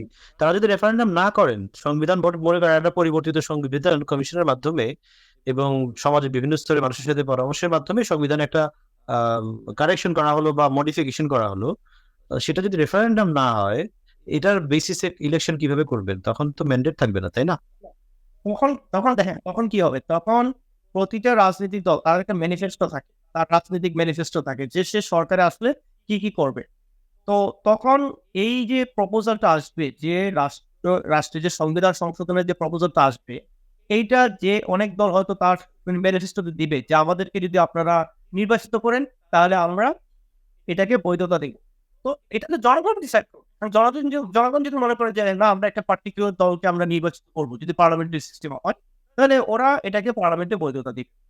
তো এটা ডিপেন্ড করে তখন সিচুয়েশনের উপর। এটা কিন্তু পরবর্তী সরকার এটাকে বৈধতা দিতে পারে, আমরা অতীতে দেখেছি। আচ্ছা আচ্ছা, সাকিব ভাইকে আমরা হারিয়ে ফেলেছিলাম 1 মিনিটের জন্য, আবার পেলাম। এনিওয়ে, সাকিব ভাইয়ের কাছে পরবর্তী প্রশ্নে যাই। সংবিধান বিষয়ে মুস্তাক ভাই যেটা বললো, যে ফ্রেঞ্চ সিস্টেমে যাবে নাকি প্রেসিডেন্সি সিস্টেমে যাবে, এই বিষয়টা বিবেচনা করা যায় হয়তো। আম, আপনি বিএনপির একটা প্রস্তাব আছে দেখছেন কিনা, যে দ্বিকক্ষ বিশিষ্ট ব্যবস্থা, যেখানে উচ্চ কক্ষে থাকবে বিভিন্ন সুশীল সমাজের প্রতিনিধি, পেশাজীবী প্রতিনিধি। এই বিষয়টাকে আপনার কেমন মনে হয়? দেখেন, সারা ওয়ার্ল্ডে তো সংসদীয় যে গণতন্ত্র, তাতে 2টা সিস্টেম, বাই ক্যামেরাল আর ইউনি ক্যামেরাল, দ্বিকক্ষ এবং এক কক্ষ বিশিষ্ট। তো ওয়ার্ল্ডে প্রায় অ্যারাউন্ড 41% কিন্তু অলরেডি দ্বিকক্ষ বিশিষ্ট সংসদে চলে গেছে। বাকিরা হচ্ছে এক কক্ষ বিশিষ্ট। দ্বিকক্ষটা বেশ পপুলারিটি অর্জন করেছে। এটা নিয়ে তো আলোচনা করতে গেলে অনেক ব্যাপক ব্যাপার, যে কি ফর্মে হবে, কোন দেশেরটা। আমরা এটা প্রথমে শুরু হয়েছিল ইউকেতে, মানে ব্রিটিশরা শুরু করে অনেক আগে। তো তখন তারা কিন্তু তাদের উদ্দেশ্য ছিল ডিফারেন্ট। যেমন আহ, যেটা বেসিক্যালি দুই ধরনের, House of Commons and House of Lords. তো এখন যেটা হচ্ছে, ওরা কিন্তু বেসিক্যালি করেছিল হচ্ছে যখন তাদের সাম্রাজ্যবাদী ছিল, সারা বিশ্বে তারা দেশ কন্ট্রোল করতো, তাদের জন্য একটা কক্ষ বিশিষ্টই ছিল, তারপর লর্ডস, হাউস অফ লর্ডস ছিল। তো তাদের একটা সিস্টেম, ইউএসএ তে আর একটা সিস্টেম, আর ভারতে আর একটা সিস্টেম, কাছাকাছি যদিও, বাট অনেক ডিফারেন্স। ভারতের কথা এই কারণে বললাম, পড়লে কিন্তু সর্ববৃহৎ গণতান্ত্রিক দেশ হিসেবে ইন্ডিয়াকে কনসিডার করা হয়। সরি। তো এখানেও কিন্তু তাদেরও দুই কক্ষ বিশিষ্ট, লোকসভা রাজ্যসভা দুই কক্ষে। তো এখন আমাদের দেশে আমরা কিভাবে, আমাদের দেশে কি এই আয়তনের দেশে কি দুই কক্ষ বিশিষ্ট করা যাবে? করতে গেলে কিভাবে সেটা কি করবে, জনসংখ্যার ভিত্তিতে নাকি এরিয়ার ভিত্তিতে? অনেক ব্যাপক ব্যাপক আলোচনার বিষয় আমি যেটা বললাম। ইভেন আমরা ফেডারেল গভর্নমেন্টের কথা ভাবতে পারি, যেটা হচ্ছে রাজ্যভিত্তিক। তো রাজ্যভিত্তিক বলতে আমাদের এত ছোট দেশে এখন হয়তো বলতে পারেন যে কি রাজ্যভিত্তিক আসবে, কিন্তু আমাদের কিন্তু 17-18 কোটি মানুষ, মোর দেন দ্যাট, সেটাও কনসিডারেশন আনতে হবে। তো যেটাই হোক, আমার মনে হয় এটাতে অনেক আলোচনার বিষয় আছে, এটা প্রোজ এন্ড কনস আছে। দ্বিকক্ষ বিশিষ্ট বললে তো হবে না, বাইক্যামেরাল পদ্ধতিতে যদি আমরা যাইও, সেটা কোন পদ্ধতি ফলো করবো, এটা নিয়ে অনেক আলোচনার দরকার, এবং অনেক বিশিষ্ট জনদের মতামত দরকার। সব রাজনৈতিক দলকে একমত হতে হবে এত বড় একটা ডিসিশন নিতে গেলে। আর আরেকটা যেটা হচ্ছে, যে জিনিসটা আমি পার্সোনালি মনে করি যে আহ, যে 2/3 সংখ্যাগরিষ্ঠ দল ক্ষমতায় গেলে যে সংবিধানকে কাটাছেড়া করতে পারবে, এইটা মনে হয় না থাকা উচিত। মেজর ডিসিশন গুলায় গণভোটের সিস্টেম থাকা উচিত। আদারওয়াইজ ওই যে আমি এর আগেও আমরা সবাই জানি যে গণতান্ত্রিক ভাবে নির্বাচিত সরকারই যে গণতান্ত্রিক সরকার, তা কিন্তু না।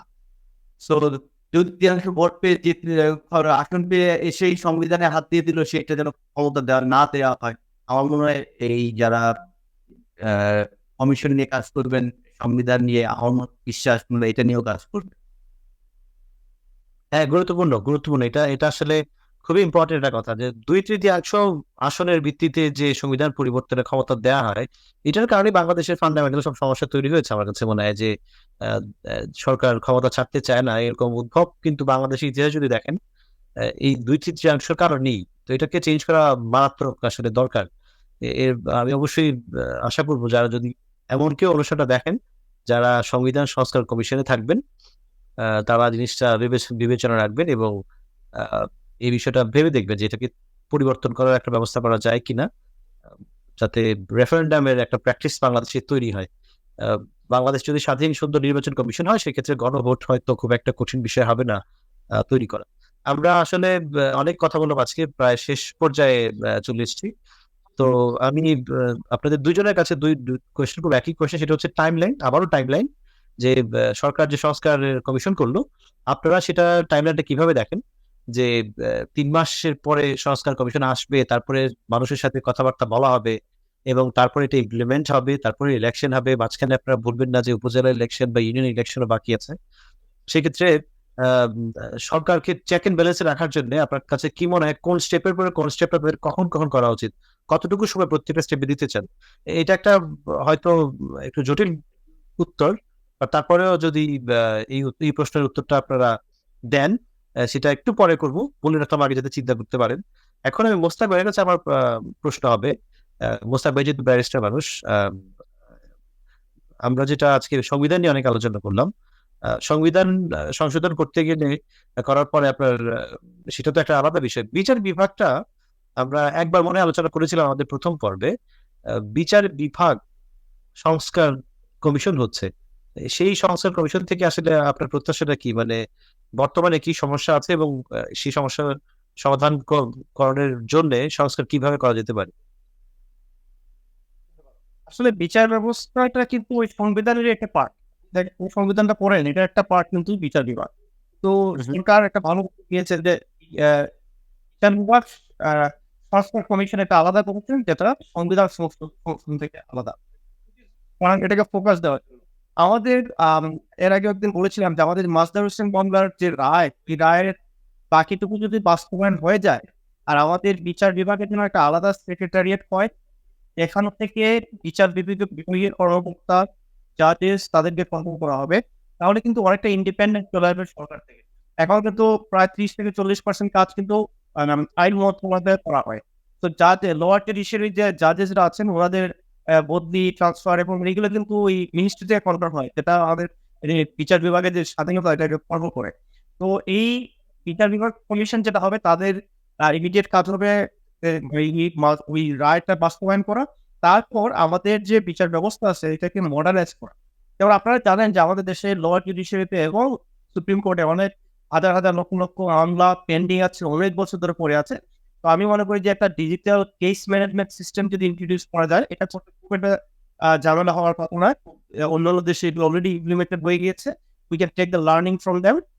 এবং এটা যদি আমরা করতে পারি এবং প্রতিটা একটা মামলা যখন ইনিশিয়েট হবে, ক্রিমিনাল মামলায় হোক বা সিভিল মামলায় হোক, এটা যখন ইনিশিয়েট থেকে ডিসপোজাল এবং আপিল পর্যন্ত পুরা মামলাটাকে কিন্তু ডিজিটালি রেজিস্টার হবে, ট্র্যাক করা হবে। তো আমাদের যত ডকুমেন্টস আছে এগুলো ডিজিটালি স্টোর করা হবে।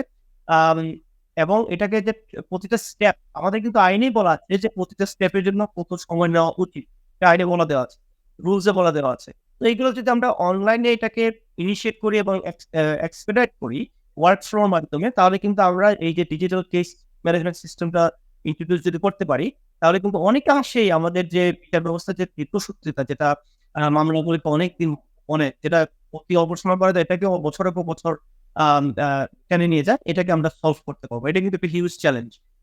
তারপর আছে আমাদের এখন অনেক নতুন নতুন জাজেসরা আসছেন, ভালো কোয়ালিটি জাজেসরা, তাদেরকে যদি আরো বেটার ট্রেনিং দেওয়া যায়, যাতে পাবলিকের সুবিধা অসুবিধাটা মাথায় রেখে যেন বিচার ব্যবস্থা চলে। কারণ বিচার ব্যবস্থা কিন্তু জনগণের জন্য, হ্যাঁ, এটা কিন্তু অফিসার বা জাজেস বা অন্যদের সুবিধার জন্য কিন্তু বিচার ব্যবস্থা না। তো এটা যদি মাথায় রেখে আমরা যদি সংস্কারগুলো করতে পারি বিচার কমিশনের মাধ্যমে, আমি মনে করি দেশবাসী গণতান্ত্রিক দেশে তো স্বাধীন বিচার ব্যবস্থা মানুষের শেষ আশ্রয়স্থল, সো এটার সংস্কারটা তো জরুরি। তা আমরা একদম শেষ পর্যায়ে যেটা বলছিলাম এই কোয়েশ্চেনটার আগে সাকিব ভাইয়ের কাছে এই প্রশ্নটা, যে আপনি টাইম ফ্রেমটা কেমন দিতে চান সরকারকে, কারণ সরকারের সামনে কিন্তু কমিশন যেটা সংস্কারের প্রস্তাব দেবে সেটাকে মানুষের সাথে কথা বলা, ইমপ্লিমেন্ট করা, তারপরে উপজেলা ইলেকশন করা, ইউনিয়ন ইলেকশন করা, পার্লামেন্ট ইলেকশন করা, টাইমিং ফ্রেমটাকে কি দিবেন আপনি আপনার ব্যক্তিগত ভাবে, আপনি কি টাইম দিতে চান? টাইম তো আসলে দুইভাবে ক্যালকুলেশন করা যায়, একটা হচ্ছে ফরওয়ার্ড ক্যালকুলেশন, একটা ব্যাকওয়ার্ড ক্যালকুলেশন। এখন আমরা যদি জানতাম যে সরকার কতদিন ক্ষমতায় থাকবে, তখন ব্যাকওয়ার্ড ক্যালকুলেশন করে সংস্কারের কাজগুলোকে সেভাবে করে রাখবে। এটা এখন স্পেসিফাইড না জিনিসটা, আমার মনে হয় যারা সংস্কারের কাজে জড়িত তাদের উচিত এই ব্রেকডাউনটা দিয়ে দেওয়া।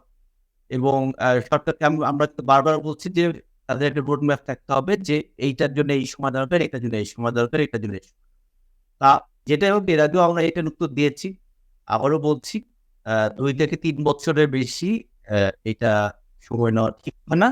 তবে যে পরিবর্তনই আসুক, যে সংস্কারই আসুক, সেটা যদি টেকসই হয় এবং এমন একটা মানে এক ধরনের ইন প্রিন্সিপাল সব দলকে এগ্রি করতে হবে যে যে সংস্কারগুলো হবে, এই সংস্কার তারা ক্ষমতায় এসেই আবার সেই সংস্কারকে তারা আবার নিজেদের সো এরকম একটা ইন প্রিন্সিপাল এগ্রি করে নিতে হবে সব দল। আমি আসলে জানতে চাচ্ছিলাম এরকম আর কি, যে ধরেন নাগরিকদের পক্ষ থেকেও তো একটা প্রেশার করা উচিত।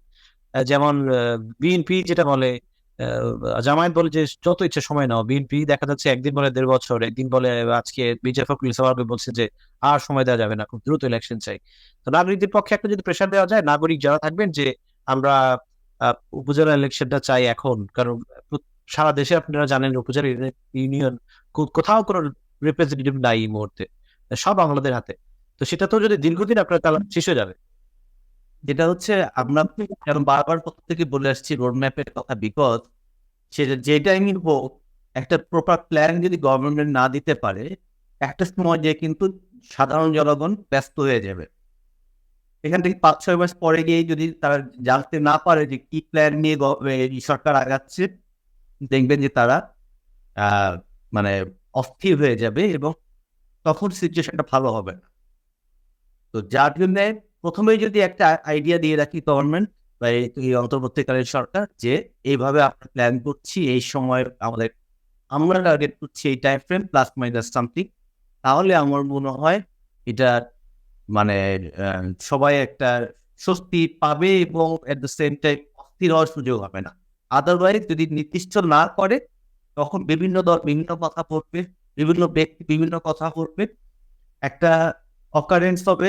কেউ বলবে ইলেকশন হয়ে যাও, আবার এক পার্টি একজন বলবে না, ইলেকশন যত দেরিতে হয় বিভেদ বা বিভাজনটা কিন্তু বাড়তে থাকবে, বেড়ে যাবে। মানে এই অন্তর্বর্তীকালীন সরকারকে দ্রুত একটা তাদের কার্যপরিধি এবং রোডম্যাপ, সময়ের রোডম্যাপটা দেওয়া। ধন্যবাদ সাকিব ভাই এবং ধন্যবাদ মুস্তাক ভাই। আজকে আমরা যে বিষয় নিয়ে কথা বললাম যে অন্তর্বর্তী সরকারের কাছে মানুষের প্রত্যাশা আসলে কি কি চায়, আপনাদের সাথে আলোচনা করে আমার যেটা মনে হলো আমি একটু সামারাইজ করতে চাই যারা দেখছেন দর্শক তাদের জন্য, যেহেতু একটা দীর্ঘ আলোচনা। আমার কাছে মনে হলো যে আপনাদের কথা থেকে যে সরকার উচিত একটা রোড ম্যাপ দেয়া যে কখন তারা ইলেকশনের দিকে যাবেন এবং সেই ডেটটা দিলে বোঝা যাবে যে তাদের সংস্কার কার্যক্রমটা তারা কত দ্রুত চালাতে পারেন। আপনারা আরো চান যে সরকার যাতে কোনো পার্টি যদি হয়, নতুন কোনো পার্টির উদ্ভব হয়, সেটাকে সুবিধা, অনৈতিক কোনো সুবিধা না দেয়, মানে কিংস পার্টি তৈরি না করে। আপনারা চান যাতে দেশে আইন শৃঙ্খলা বিষয়ে সরকার শক্ত পদক্ষেপ নিক, যাতে যে কেউ চাইলেই মব জাস্টিসের মধ্যে না নেমে যেতে পারে, যেটা দেশে একটা ঝামেলা তৈরি করে। আপনারা আরো চান যে বিচার বিভাগ প্রতি যাতে একটা আলাদা নজর দেওয়া হয়, সংবিধান সংস্কারের পক্ষে যাতে আলাদা নজর দেওয়া হয়, এবং যে বিষয়টা নিয়ে আমরা আলোচনা করার আজকে সুযোগ পাইনি, দুর্নীতি দমন কমিশনকে যাতে শক্তিশালী করা হয়, এটা আপনাদের অন্তর্বর্তী সরকারের কাছে প্রত্যাশা। এবং আপনারা আরো চান যে দেশের বৈষম্য যাতে না হয় সেটার জন্য সরকার প্রশাসনে যাতে একটা সংস্কার করে। আমি কি কোনো কিছু মিস করেছি? আরেকটা যেটা আমার মনে হয় ইম্পর্টেন্ট, যে 2/3 ক্ষমতা ভোট কেউ সংবিধান না, এটা আমাদের সংবিধান সংস্কার যাতে 2/3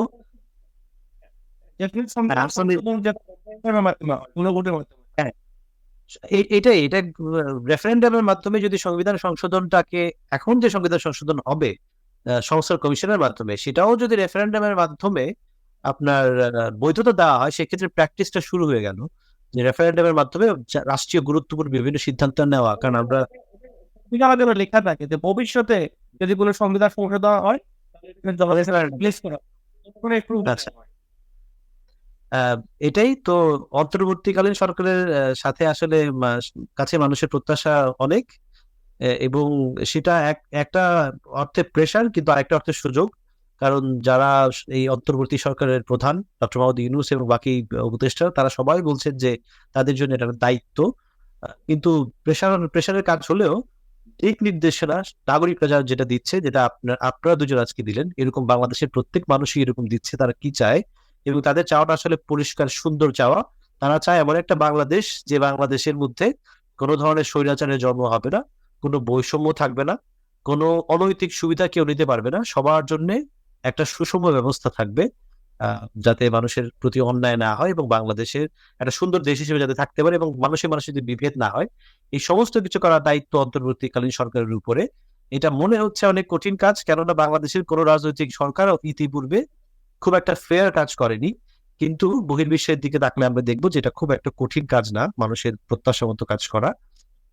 তো আমরা প্রত্যাশা রাখছি যে অন্তর্বর্তীকালীন সরকার সঠিক পথে আগাবেন। আপনাদের দুইজনকে ধন্যবাদ আজকের অনুষ্ঠানে যোগ দেওয়ার জন্য, এবং যারা আজকের অনুষ্ঠানে দেখছেন তাদের সবাইকে ধন্যবাদ জানিয়ে আজকের মধ্যে এখানে শেষ করছি। সবাইকে শুভেচ্ছা।